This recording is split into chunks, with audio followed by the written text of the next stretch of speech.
Summer routines live or die by how easy they are. And honestly, if something takes too much effort, I'm out. That's why Grüns is my go-to. It's one daily pack of gummies covering my greens, vitamins, and minerals. Plus, it has 6 grams of prebiotic fiber, which is more than 2 cups of broccoli. No mixing powders, no giant pills, no hassle. I just rip open the pack, and I'm done. They taste so good and make it easy to stay on top of my health, even when life gets busy. Save up to 52% off with code PODCAST at Grüns.co. That's code PODCAST at GURNS.co. This podcast is part of the Neverland Network, where faith meets video games, movies, and fun. Find more shows like this at neverlandpodcast.com. I'm just a little bit late for the 250th celebration 4th of July Independence Day weekend to have this episode out, celebrating something American.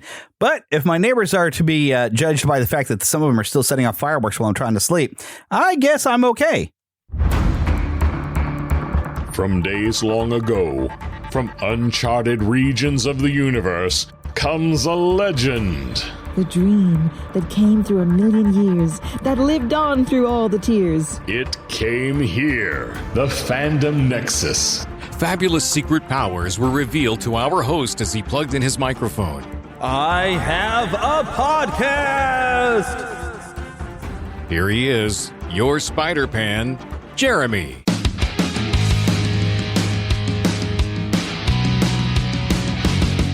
Yes, here I am. Are you hopefully happy to hear from me? I know it seems like it might have been a while. Unless you're a regular listener to Watching Movies with My Pastor, we did manage to release an episode. We watched Johnny Tremaine actually before the holiday and released it kind of on time, or at least during the weekend. We released that one. And I meant to record this episode sooner, but, was busy with the holiday, dealing with, I still get waves of depression that hit me while I'm still out here Ubering. And I'm hoping that's about to change. I have some things starting to work. I might be able to go back to one of my old jobs where I worked with a company called LifeTouch, which is part of Shutterfly. And I was doing portraits for the students at schools. Things are moving along. I'm going to interview with that next week. I'm kind of hoping I get to come back to that. Or I even put in to be a bank teller at a Community America, and I don't think I'd mind doing that.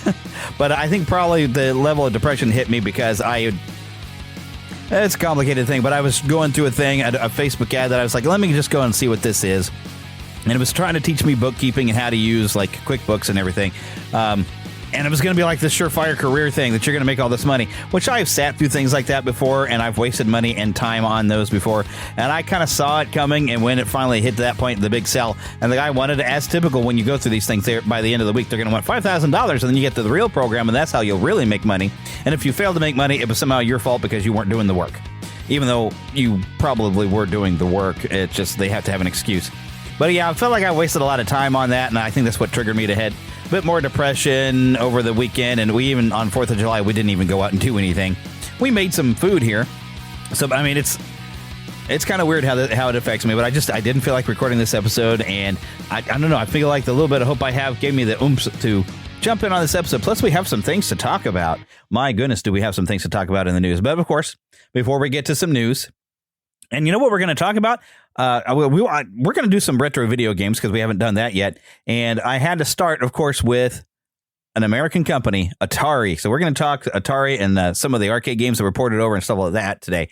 Kind of in general, I didn't know if I could focus on one particular game because it's not like there's a lot of depth to old games like this. They were fun, certainly, but it's not like they had an immense amount of depth to them. But, what have I been watching? Well, what I want to bring up to you is I had never, back in the day when it was airing, watched Goof Troop. I think maybe I watched one episode. I think it was on at the same time I was watching on a different channel, so I was watching something else. And so I really wasn't watching Goof Troop. I do love a Goofy movie, which is basically the movie version of Goof Troop. Although Max is a little older, he's a teenager or whatever.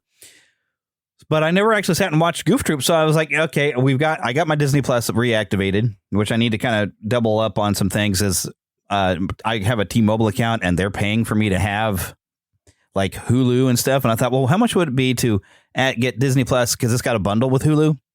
How much would it take for me to get Disney Plus back on there and maybe even remove the ads? And the difference is only $8. And of course, I'm getting stuff from Disney saying, oh, well, hey, it looks like you have two accounts. And I need to probably talk to them and say, use both of those. So T-Mobile's giving you this much money for me to have the Hulu part of your account. So I mean, take that, add it to my account, and let me pay the difference. And where it's not that much. And then maybe I'll keep my Disney Plus going for a while. I think I just kind of needed, I was looking for some like pro America stuff, and I thought Disney would probably have a few things. So I did kind of look. So I've reactivated my Disney Plus, so maybe I can get around to watching like a new X-Men 97's got a new season, and there's a bunch of other shows I've missed out on over the past nearly a year, at least 8 months since I was laid off or let go in the merger. So I got some catching up I'm going to try to do. Even back when I still had it, I was trying to watch Daredevil Reborn, but the tone of that one was too depressing and I could not watch it. So that's how I ended up rewatching Chuck on the couch back in November. That's because it's a bit more upbeat and not as depressing. So that's kind of what happened. But I've got Disney Plus back. My wife has been pretty happy about it because she loves to just binge on Gravity Falls and just rewatch that when she's kind of mindlessly doing other things. Sip of my coffee. But I figured, you know what? I need to watch some Goof Troop. I need something fun and silly. And it is extremely it's goofy. It's a lot of fun. I'm only about 3 episodes into watching Goof Troop, but I'm liking it. It's silly. It's fun. And it's a good time. So those of you who grew up watching it, you probably had a great time watching it. And as an adult, I'm 49 years old, but I'm still able to pull out Goof Troop and have a giggle, and I'm laughing at stuff. And it's a lot of fun. It's just a fun show. And I like Goofy. And, this show really gave a chance to expand on the character of Goofy and give him some real heart instead of just being the guy who's always getting into accidents and smiling at the camera when he's goofing up a sport. You know, they gave him some more personality, even gave Pete kind of an overhaul to make him more of a father mode and less of just the villainous bully. Now he's like Pete as a father. So he's almost like a completely different character in my eyes. And although Jim Cummings sounds a lot like Taz, because, you know, he was voicing Taz at the time, and the voice is very similar between Pete and Taz, and sometimes his outcries sound very much like Taz. So, but either way, I'm having fun watching Goof Troop. What have I been playing? Well, I have recently completed a platinum trophy on the PlayStation 5. I'm pretty proud of myself.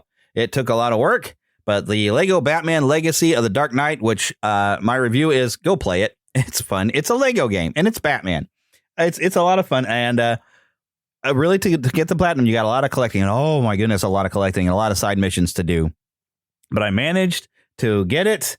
I've got my platinum trophy. There's one thing I did not do because I'm not a completionist. If I go hunt for a trophy, I'm not really going to be doing a completion thing. And there's like a wall that you're creating a mural of Gotham City on a wall in the Batcave. And you have to kind of do a lot of random things. And I didn't quite finish that one, but I was like, well, I don't need to. I got the platinum trophy, so I'm done. So...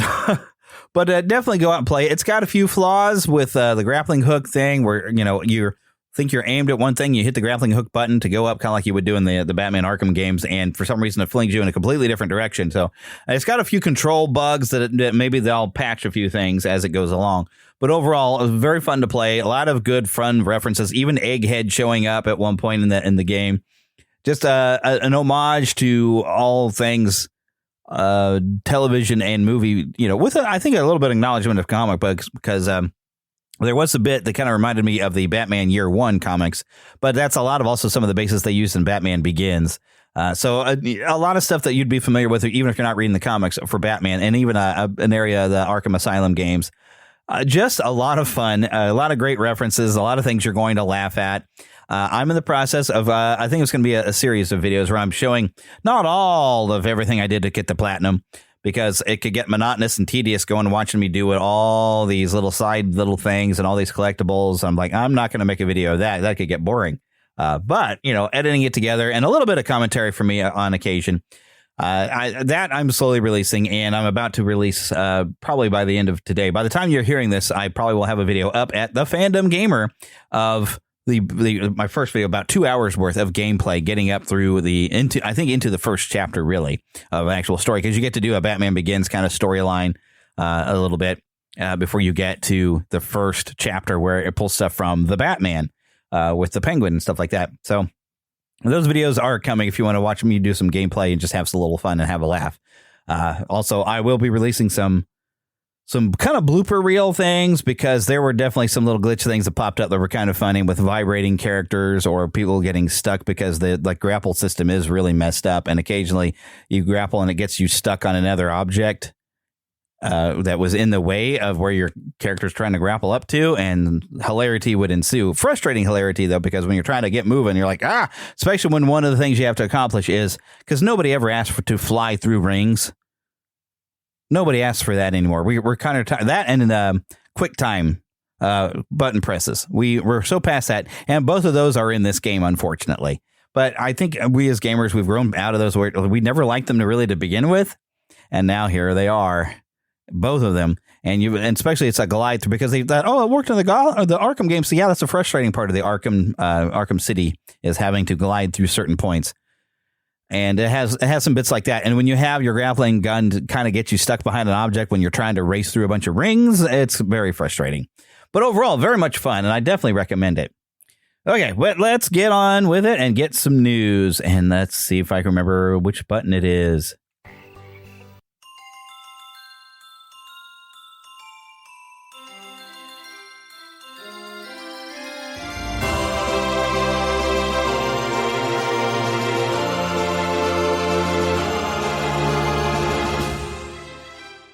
Spanning the Disney and Geek universe to bring you the best in comics, toys, movies, and entertainment.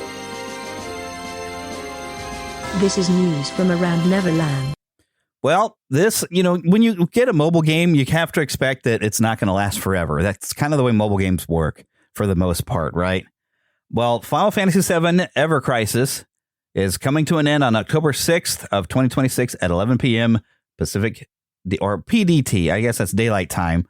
This came directly from Square Enix. They have a little kind of a blog post here, and I'll just read this to you. This is from the management team. It says, "We regret to inform you that we'll be ending service." Well, as I just said, we understand that this news may be disappointing, and we sincerely apologize for the abrupt nature of this announcement. Since the launch of the App Store and Google Play versions on September 7th, 2023, and the Steam version on December 6th, 2023, we have worked to provide the best possible experience for our players. After careful consideration, however, we have determined that it will be difficult to continue doing so and have made that decision to end service. Below, you will find the details regarding the end of service. And there's a bit different things. The red crystal sales are going to end. Of course, the red crystals in your possession can be used until the end of service. That was notified on July the 7th. In-game currency there will be some refunds for Taiwan residents on certain things. And officially comes to an end, like I said, October the 6th. There's not a whole lot of extra stuff on there. I'm sure they'll keep this updated for any new information. But if you haven't played this, you've probably played a mobile game where you sort of assemble a team, and then you level up the characters and level up their weapons, change maybe their outfits, the different abilities, and then send them up to various bosses or little kind of boss runs or little scenes. And Ever Crisis was basically that. With you could do some online competitive things. You could play through the story of Final Fantasy VII. They were releasing it in episodes. They also had a story called The First Soldier, which was a young Sephiroth, where you find out how Sephiroth becomes a hero before he goes crazy in Nibelheim. For those of you who are familiar with the story of this, some of you, this means nothing. You never played these things. But the question becomes now, this story, which I haven't played through all of it, this origin story for Sephiroth, it kind of seems to be playing into the remake trilogy, which we did get, of course, Revelation coming next year. It's been a while since I watched that trailer. I should watch the trailer again. Why not? The announcement. But some of the story in there seems to play into that. And so I wonder if they're going to find a way to have this story still able to be told on a console somewhere. Like maybe we'll get even Dirge of Cerberus at some point, which is the kind of the origin story of Vincent Valentine. So I maybe we'll get some sort of release on the console to kind of help tell these stories and connect these stories together, because I haven't really had that much fun with the mobile game Ever Crisis. There's a new mobile game connected with Final Fantasy that I've got downloaded, but I haven't really played with. The only thing is I really play with it like in the mornings just to get my brain going. I'll play a quick round of solitaire and I'll do a Wordle, that kind of thing, just to kind of get my brain active and firing off. But sitting there, there's like, okay, tap this, tap this, tap this. I have a hard time keeping my focus on that. So I have not finished playing through all of this. And so, I would kind of like to know the entire story. And like I said, it does connect. So, you do kind of wonder about these things of how that's going to end up working out. Okay. Star Wars The Experience. This is from the website for the Franklin Institute. It's like fi.edu, and it's an exhibit thing. I just heard about this. So it's the full name is it's Star Wars: The Experience: A Journey Through the Galaxy. This is going to be at the Franklin Institute in Philadelphia. This is officially licensed. It's an exhibition. Fans get to explore immersive environments, iconic props, original costumes from across the collection, from the original trilogy to the sequel films, because we have to, even though we try to deny the sequel films exist, they are there.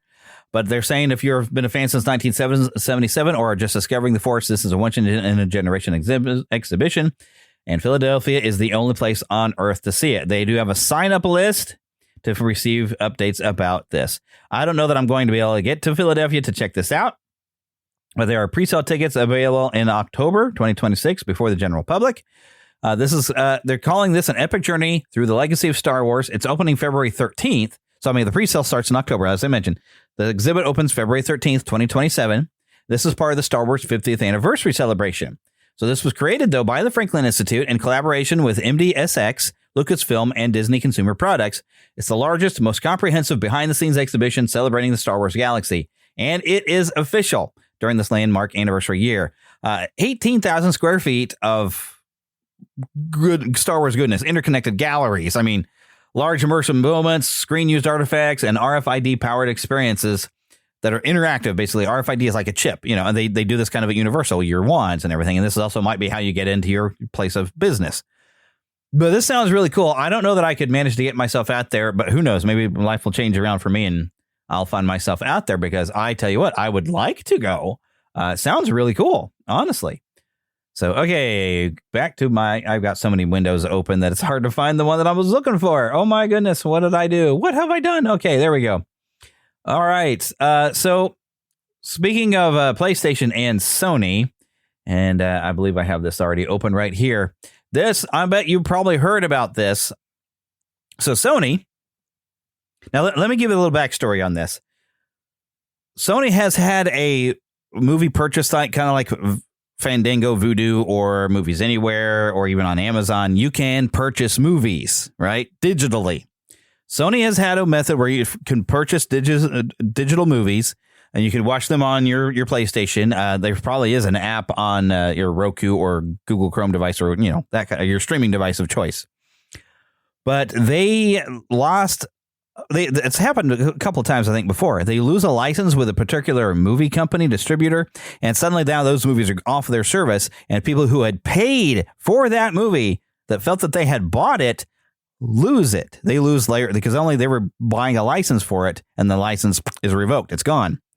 Now, I have seen some stuff on Vudu Fandango that, like, for instance, I was buying the 80s version of Teenage Mutant Ninja Turtles that ran until 97. I have, I think, 3 or 4 seasons that I own digitally. I also had DVDs of it, but it's kind of fun to be able to just pull up digitally and just, watch it while falling asleep sometimes. But before I could buy all seasons, they lost the rights to sell it or something. So I cannot buy any further seasons on Vudu or Fandango unless something has changed. It's just there. I still have my copy. I just can't purchase any more of it. So I don't know how Sony has done this differently, where they've completely lost things off the platform. But this is concerning, because when you buy something, you want to have it. But this goes into kind of how this has been connected with socialism. You will own nothing, but you will like it. And that's what people are kind of feeling like. And I've seen that quote a lot. You'll own nothing and like it. No, we don't like it when we own nothing, and we'd rather have physical media. Because Sony then makes an announcement that what they're working for towards the PlayStation 6, perhaps. And I tried to dig up, there were a lot of rumors going around the PS6 that I haven't been able to confirm anything. But, because nothing has been officially confirmed that I could find. Some people are saying that someone in Japan did an interview on a magazine where they're going to have 3 versions of a PS6 coming out somewhere between 2027 and 2028. And one of the versions of the console would be a PlayStation handheld. Because, instead of just a PlayStation Portal that connects to your PS5, they wanted to have a handheld to compete with Nintendo. I don't know how well they've ever competed in handhelds with Nintendo. They've had handheld devices before that I don't think it really caught up to what Nintendo's done with handheld gaming systems. I don't think they've really kept up. I don't know. But they want to try to compete in there. I think they're wanting to do better than the Switch too.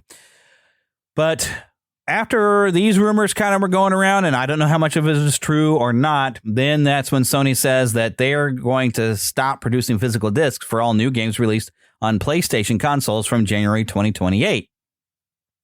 This is going to be basically everything is shifting to full digital distribution.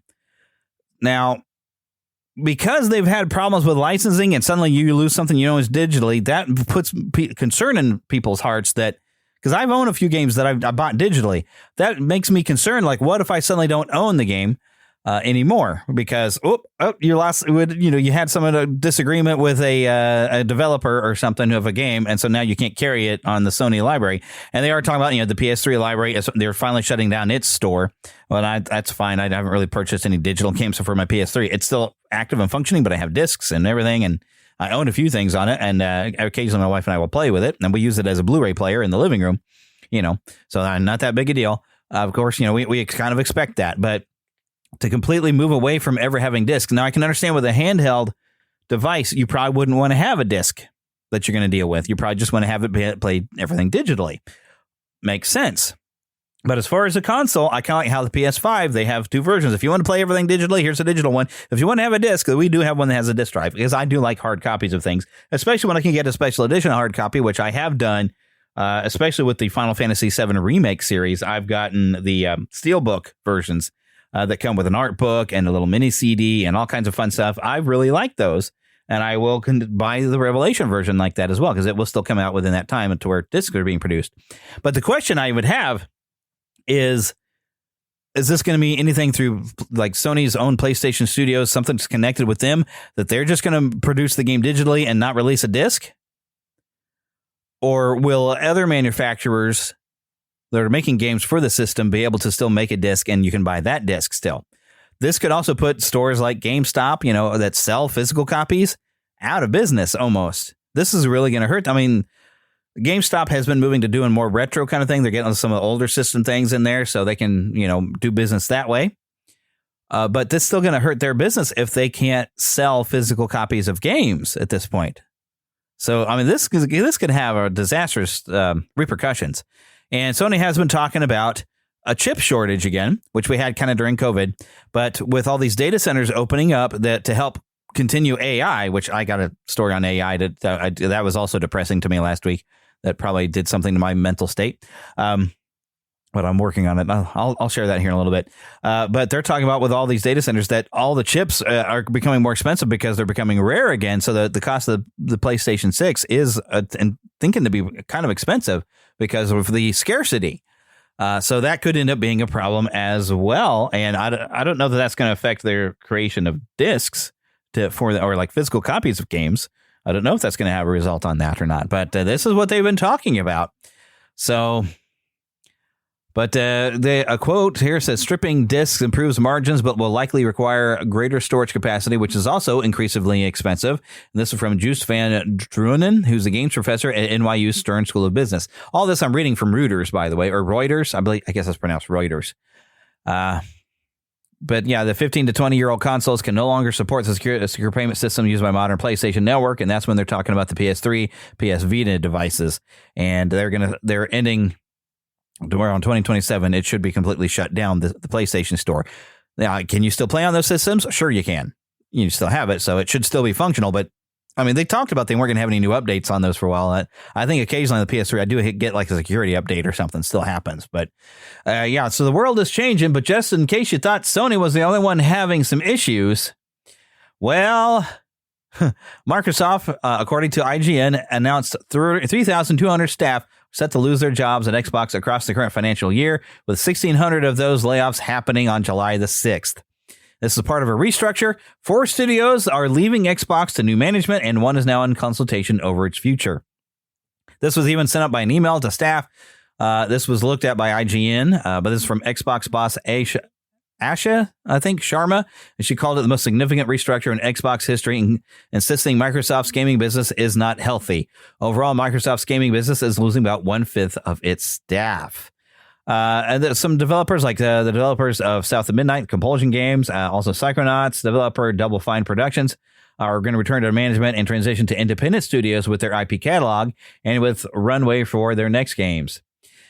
So this is what I find to be interesting.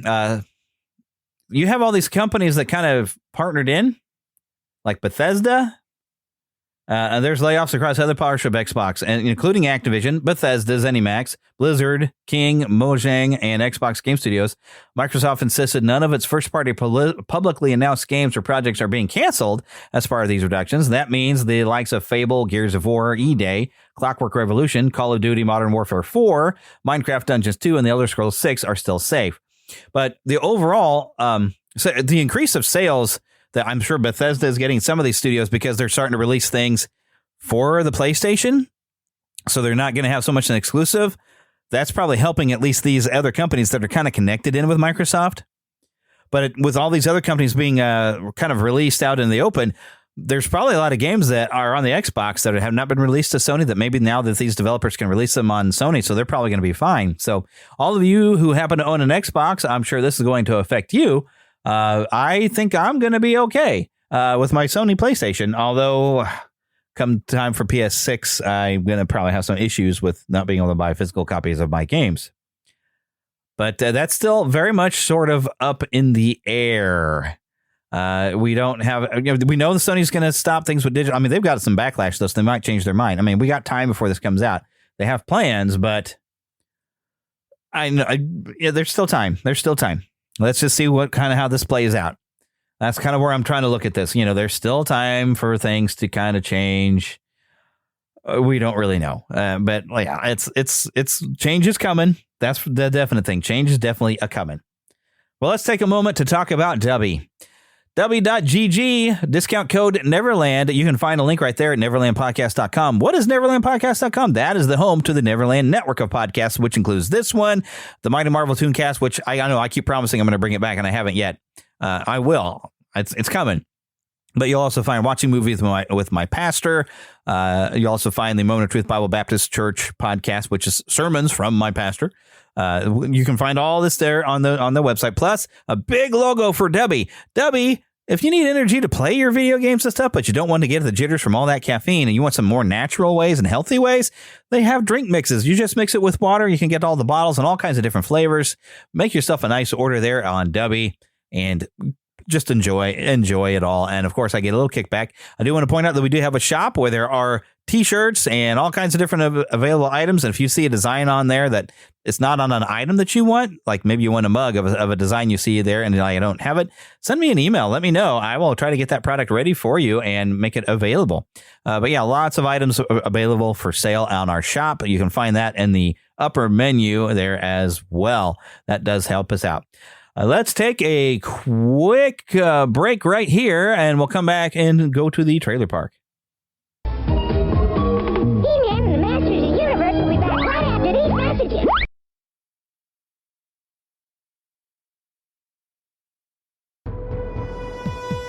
Are you a fan of Adventures in Odyssey, Lamplighter Theater, or Jonathan Park?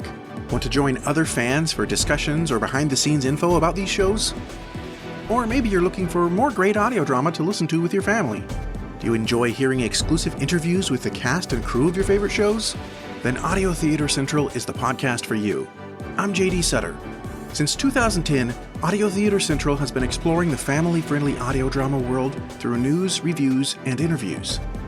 Join me and a rotating cast of co-hosts each month for another episode featuring the latest updates, in-depth reviews of new releases, and conversations with the actors, writers, directors, sound designers, and composers who create your favorite audio dramas. And maybe we'll introduce you to some great shows you've never heard of before. Find us at audiotheatercentral.com or in your favorite podcast app. That's audiotheatercentral.com. And now back to He-Man and the Masters of the Universe. Mama, another gator got in the house. Another gator? Give me that shovel. Come here. Get it, Mama. Get that gator. The Neverland Trailer Park. Alrighty, here's something I didn't know was coming, but here it comes. Gotham City needs Batman. Batman, you haven't slept since Arkham exploded 2 days ago. Maybe we should ask John Paul for help. His training is coming along. We're all that stands between those inmates and the fall of Gotham. They say you are the greatest detective. And yet you did not see this coming. I intend to break you. Then give it your best shot. Let chaos reign in Gotham. We have to help Batman. Suit up. Well, that's a gritty new look for the Dark Knight. Something else is going on out there. Come get some! The guilty must pay. So the Batman Nightfall trilogy, of course, Batman Nightfall was a story back in the 90s that introduced Bane, the man who broke the Batman. And we got a 3-part movie event bringing to life this entire story, breaking it into 3 parts. Now, I think this would be kind of cool in theaters, but I have a feeling this is, it's listed as on Twitter from Warner Brothers Home Entertainment. So I have a feeling this will be a straight to streaming and DVD, Blu-ray, unless they go completely digital on this thing. But it looks really kind of cool, and I think I definitely would want to check this out. I do remember reading the novelization back in high school. I own some of the comics of this. I don't know if I've actually read the actual comics, but the novelization was pretty cool. So I'm looking forward to an animated version of this. I'm sure it'll be done very, very well, and the animation looks really cool in this trailer. Something else I don't think I had on my list, but as I was putting things together, this popped up. The third part of Dune Part 3, which some of the stuff I saw in this trailer doesn't remind me of anything that I remember from the book. Granted, though, it's been like 20 years since I listened to the audiobook. I think I listened to the first Dune books in audio form while I was working. Some of the original, was it Frank Herbert? I think I'm getting that author's name right, I hope. If not, somebody's yelling it at their radio or their phone or whatever device you're listening on right now. So I don't recall some of the stuff that looks like it's happening, but I didn't see part 2, and I wanted to rewatch part 1, but I don't have an HBO Max account currently, so I haven't had a way to sit and watch it. But let's listen to the audio for the trailer for Dune Part 3.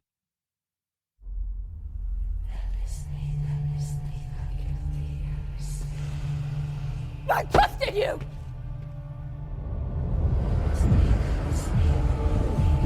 You promised me that you would never take power in your name. You convinced me that this was your home. That I was your home.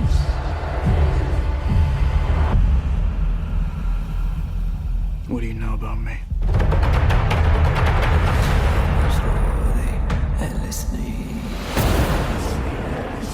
You have conquered the galaxy. You've destroyed thousands of worlds. What are your thoughts on that?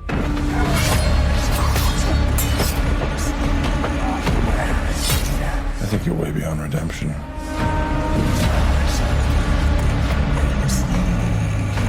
Why are you here? To deliver a peace proposal. Peace is a good thing. Why should I refuse?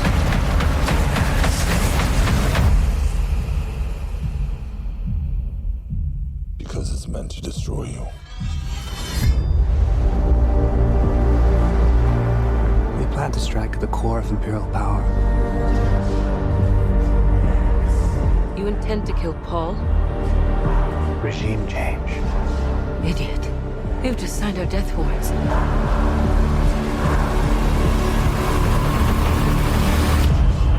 I found someone.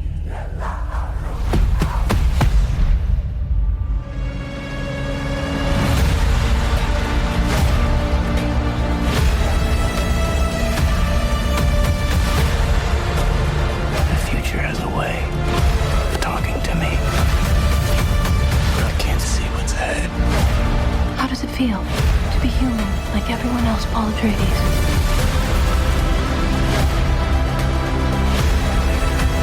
No fear, do you? I fear dishonor. You sound like an Atreides. I've been told I was one.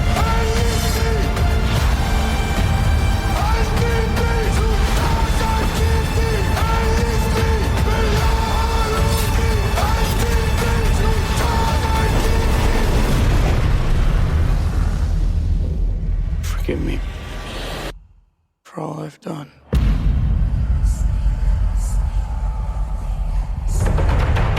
So, yeah, a lot of returning cast. Denis Villeneuve, and that's coming here this December. I need to catch up on this. I kind of want to go and get the audiobooks out from the library again and re-listen if I get a chance, so I can get the context. I can't remember what all had happened, in the book and the second book. It was good stuff. It's some deep science fiction. It's definitely worth reading the books or listening to audiobooks. I like audiobooks. I kind of wonder if I should get an Audible account. I wonder if there's a really good version of Dune in there where it's like a cast recording. I think Harry Potter now has that.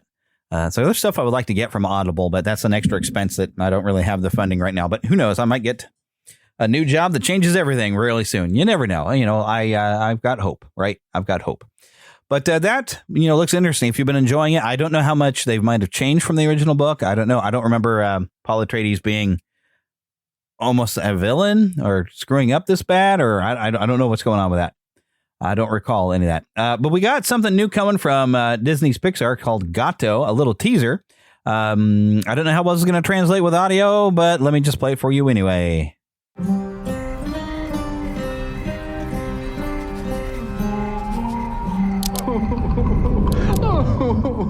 Please, Rocco, it wasn't me. Start yapping. Where is the tuna? You have the wrong cat. Tell the truth. The things are gonna get pretty ugly. I was saving that tuna. Nero, focus. Sorry. Oh, I want it. Oh. I would also like to do that. No. Ow, sorry. Oh, I hate it. Grab it. Me, it's mine. Disney and Pixar's Gato.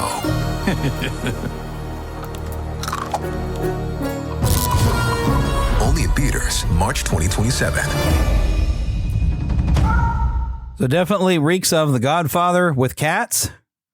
So basically what you're not seeing in there that, kind of sells it, that you can kind of hear is, all right, so these two cats, and one's like he's the Godfather guy, I guess. Look like Jabba the Hutt, big white cat. They've got only one light on and one cat is tied up and they're questioning about missing tuna. But the one light on has a pull, not really pull string, but where you pull the little metal to click, click and turn on and off the light. You know what I mean, right? The little pull switch, pull string.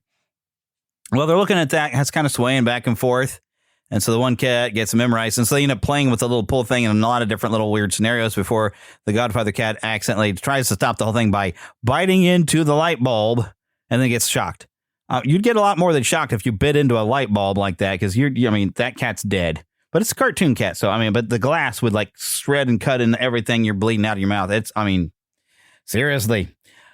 So, but yeah, that's hopefully something original from Pixar because when I was looking at that one before, I did see that Disney has something called Hexed, which is the most unoriginal thing I've seen in my life. It is we're going to have an empowering women, and we're going to have, of course, the nerdy kind of loser that nobody expects anything and everything, and all of a sudden she realizes she has powers. Like we haven't seen that before, like in Teen Witch, Sabrina the Teenage Witch, and Harry Potter, because it definitely turns Harry Potter, especially even going to a magical world of witches and wizards. And yeah, because it turns out the main character is a witch. Yeah, it's Disney is out of original ideas. Walt at least was good at being able to secure the rights to books and making quality films from them. And modern Disney, not so much. Oh, I did have it on the list, but I'm not going to play the audio for you. It's got, it's just not worth it. But I got a couple of things worth watching. Oh, there was something I meant to look up. There's a movie even about, Jimmy Stewart. That Phillips told me he saw a trailer for that in front of Young Washington. But he also mentioned this movie called Hershey.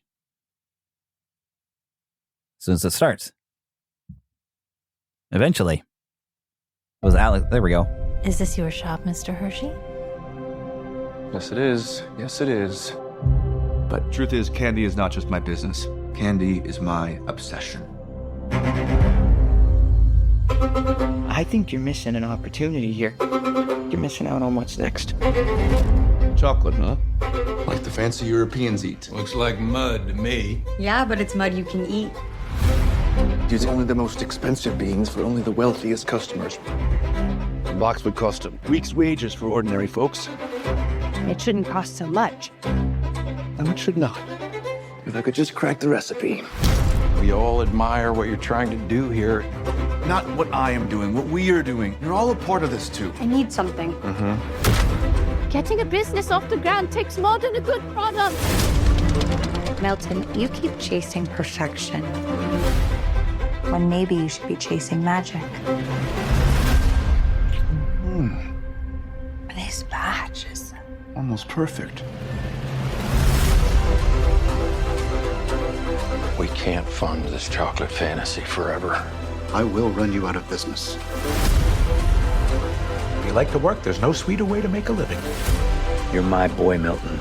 You're a Hershey. You don't let anyone get in your way.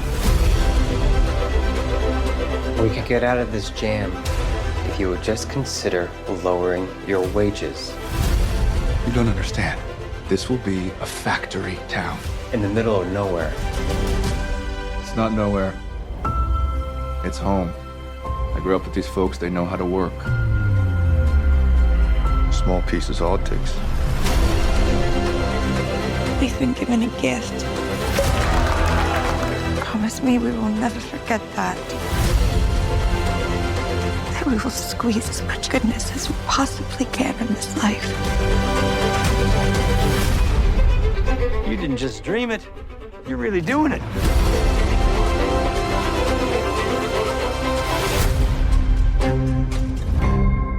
November 25th, in time for Thanksgiving, Hershey from Angel Studios. A lot of big name celebrities on there. Alexandra Daddario. I hope I'm saying her name right. I recognized. My name just went out the window for him. But the guy who played the Dr. Octopus. That actor who was in Raiders of the Lost Ark. At the beginning of the movie. Yeah, that guy. Saw him in this trailer. This is going to be really cool. So this is coming up very, very soon in November, and I'm interested. And Philip did tell me that the Jimmy Stewart movie is, pardon me, I've got the hiccups, that is coming at a very, very much the same time. Okay, I got one last trailer that I did pull up, and here we go. I'm excited for this one. Daniel and the Fiery Furnace. And I know the title sounds weird, right? When the world commands you to kneel, what do you stand for? Daniel, what is it? Last night, Another dream? one that made me unsure of God's plan. Babylon is at the gate! I, King Nebuchadnezzar, have been called to conquer these people here of Judah and deliver them to the promised land of Babylon. You are my people now.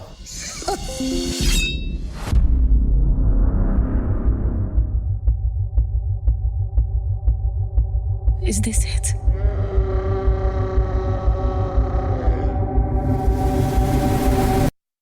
This is only the beginning. Teach them how to pray, and do not be afraid. Jeremiah, the word of God will watch over our people. Where is this invisible God of yours? For God's ways are not all known to man.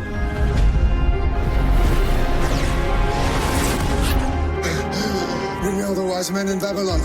If the Magi cannot remind me of my dream, they will burn in the furnace. No one on earth can explain to the king the mystery of his dream. But there is a God in heaven who reveals mysteries. I want to build a Neo-Babylonian empire. If anyone should resist, they should be put to death. Shadrach, Meshach, Abednego. We need to pray like our lives depend on it. As men made in your image, we look to you. We look to you, Lord. My people bow down. Why not you? We do not worship false idols. This is the day that will be written in stone. I will stand for my faith and my God. Will you? This September, exclusively to theaters, September the 18th, Daniel in the Fiery Furnace. It's an epic live-action biblical drama that brings the origin of the prophet Daniel to life against the backdrop of exile in Babylon. As Daniel rises within a powerful and unforgiving empire, a ruthless king issues a decree demanding absolute worship under penalty of death. When three faithful men, Shadrach, Meshach, and Abednego, refuse to bow, they choose to be cast into a blazing furnace rather than betray their God. In the face of impossible odds, their defiance ignites a miracle that is seen around the world. And those of you familiar with this story, you already know this story, right? I'm all in. I'm excited for this. Okay, so this is, it stars Mena Massoud. I don't know if I'm saying his name right. He was in Aladdin, the live action. Elijah Alexander from The Chosen, playing two of the roles in this. This is written and directed by the Koeman brothers, Matthew and Daniel. They did like I Can Only Imagine stuff. You know, well, no, I guess Travis Mann was a producer for the Reagan movie, and I Can Only Imagine. Let's see, we've got. I guess She Has a Name, which was one of the things that they've made, which I don't recall hearing much about this. Now, there's a lot of things showing over here. There's a Zero AD, The Birth of Christ official trailer that's coming from Angel Studios on December the 11th. I guess there was a trailer for that a long time ago. I don't know if I saw it. But I'm just looking at stuff here on the YouTube page. I mean, there's even the Legend of Zelda Ocarina of Time official remake reveal trailer. There's a lot of things coming. There's a movie from Universal Pictures called Not Alone. That's the people who bring you Minions. It's Illumination. I watched that trailer earlier, but it's got a lot of licensed music, so I can't play it for you. But it looked interesting. But, it looked like the story was one thing. Then at the end, it turned into, oh, look, we've got alien minions, that kind of thing. They're not literally minions, but yeah, they kind of are. And so if you're into that sort of thing, I think you're going to enjoy that movie. But lots of stuff coming in the rest of the year. But now, let's get on to our main content for the day. Okay, so let's celebrate America's gaming legacy with the Atari and kind of the arcade revolution that was going on at the time.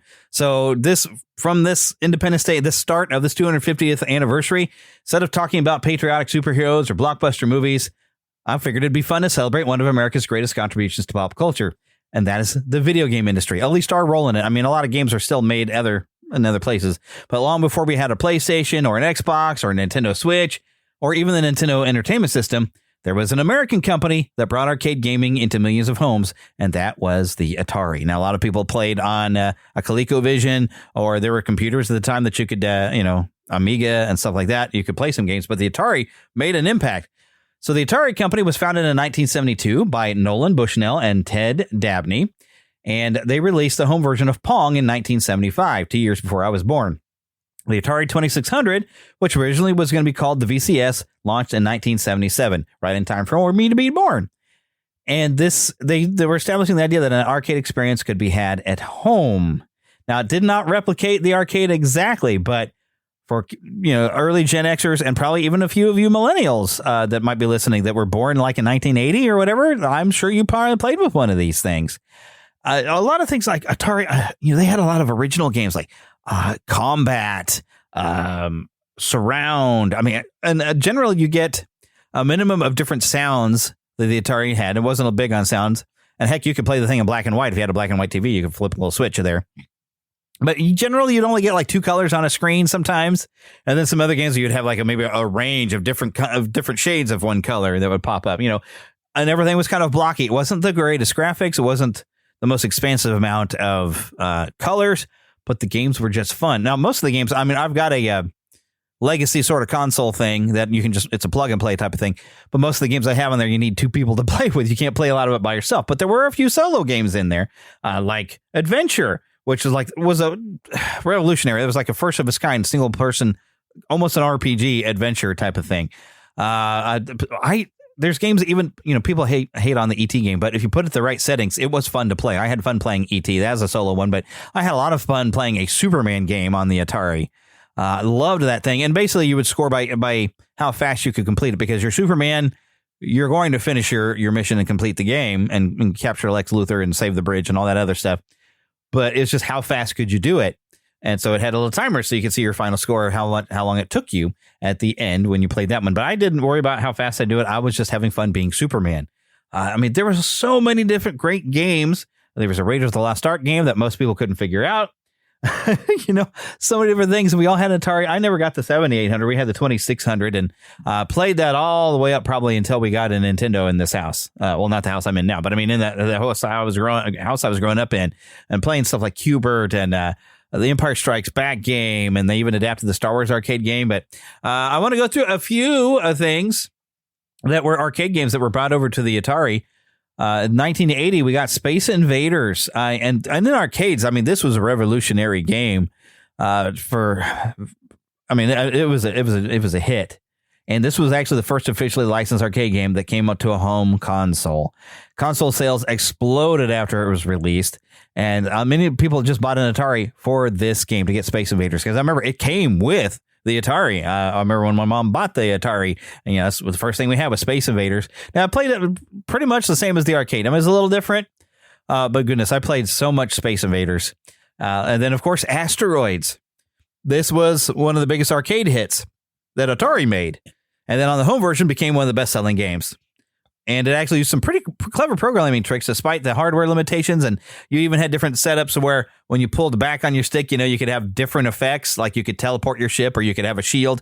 I usually like to sit just middle of the screen and have the shield. If anything came too close, I could just activate my shield and let the asteroid pass by. But you could only have the shield up for so long. So hopefully you were good. But I mean, I could still hear the dude in my head. I loved Asteroids. Thing is, now as an adult, I mean, it's on my plug and play console that I have downstairs. Now it's too easy. And when I was playing, I was like, okay, I'd like to maybe do something else here. I've been playing this for how long now? And I just kept going, because you can keep going and keep going and keep going. And I don't make mistakes like I did when I was a kid. And especially sitting in the middle and not thrusting around, because thrusting around, you get yourself into a bad place, But if you sat there in the middle of the screen and rotated around, you could usually blast most of the asteroids before they got to you. And if they did get to you, like I said, I'd pull back and activate that shield. So yeah, it was a lot of fun. Missile Command, which I didn't really see a lot of it in the arcades, but oh my goodness, that was a lot of fun. And it's a uniquely American arcade game inspired by Cold War fears. So this kind of reflected the anxieties of an era, although when I was a kid with the incoming missiles, it felt like an alien invasion because the cities looked weird and the cover art was kind of weird. And, but you're defending off of these incoming missiles. But of course, when you lose all your cities, you'd have the sound of like a big nuclear blast or something. But Missile Command, and famously in an episode of Chuck, is like there's a rhythm to Missile Command that goes to Rush. Today's Tom Sawyer, I believe, is the song or something. Somehow you're supposed to have a rhythm, and that's how you get to a kill screen on it, which is legendary whether or not it actually exists.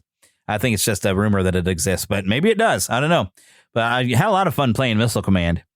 It would get stressful after a while.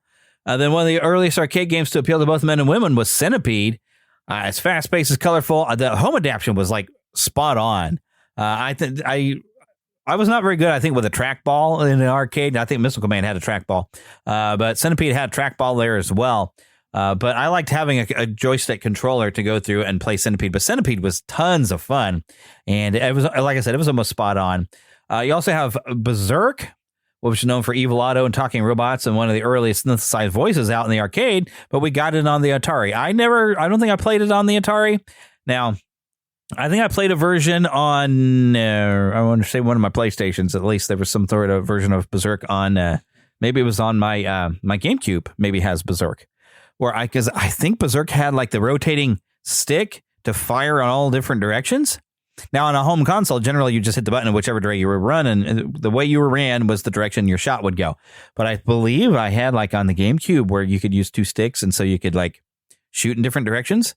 I think, because I remember playing it like at home. That must be where I was playing it. Berserk was a lot of fun. They also infamously difficult in arcades. Defender, the Atari version, actually simplified the controls, but still captured the excitement. And not identical to the look of it, but it played just as fast and furious as Defender did in the arcades. I played a lot of that. Took a while before I could figure out that I could rescue the people and catch them when they're falling and put them back on the ground and all the others. Because when I was a little kid, I'm just blasting all the bad aliens or whatever that were invading the planet, And it wasn't for a long time that I realized, they're stealing humans off the ground, even though I think they look like little dots on the Atari. And when you get the arcade one, and the arcade, the blaster looked really cool. It was like all kinds of different colors, and you could actually tell maybe there's little people getting picked up, and there was a little sound effect that was going off. Oh, but Defender was a lot of fun. Now, we have to, of course, discuss Pac-Man. It still sold millions, but it was kind of disappointing because I think they did try to re-release and redo Pac-Man later. I know the Miss Pac-Man on the Atari was a lot more similar to the arcade, but I still had fun playing this Pac-Man. It was a completely different maze and very different, but it was still fun. I still played it. I still had fun. It was Pac-Man enough for me as a little kid that I had fun playing it. But yeah, compared to the arcade, it was not a very good adaptation. Donkey Kong. Now, so this was, I think the version I had was, it was in a different kind of cartridge. It was gray, because I think there was one Atari had kind of put together themselves, or maybe Nintendo did or something, and then there was a Coleco one, and I think the versions were different. But I do remember having Donkey Kong on the Atari, and I don't remember if they had more than 2 screens worth of it. I think it was just the main screen, and then the one where you would drop you'd run across the little bits and knock them out so you could make the Donkey Kong drop. But Donkey Kong, the animation wasn't there for when he fell. It's just when you completed it, it was done and would loop again. But it was just 2 screens. But that was a lot of fun. And this, of course, the introduction to Jumpman, who would become known as Mario when we got the Mario Brothers game, which Mario Brothers, I believe, was on the Atari. I think I played it. We didn't own a copy of Mario Brothers. We did have it on Commodore 64. So now, if you could go back to Christmas of 1981 and pick one Atari cartridge to unwrap under the tree, which one would it be? Send me an email. Let me know what one Atari cartridge would you like to have back, or even something on a modern console with an old Atari cartridge that you would want to have to play right now. What would it be? What was like your favorite Atari game? Send me an email. Let me know. So when we celebrate Independence Day, and we think about American inventions and innovations, but video games have become a worldwide industry, and one of its biggest revolutions started right here in America. Atari didn't just make games, it helped create the home gaming industry. Even PlayStation, Xbox, Nintendo, gaming PC, it owns a little something to the little wood grain console that sat under the television set nearly 50 years ago.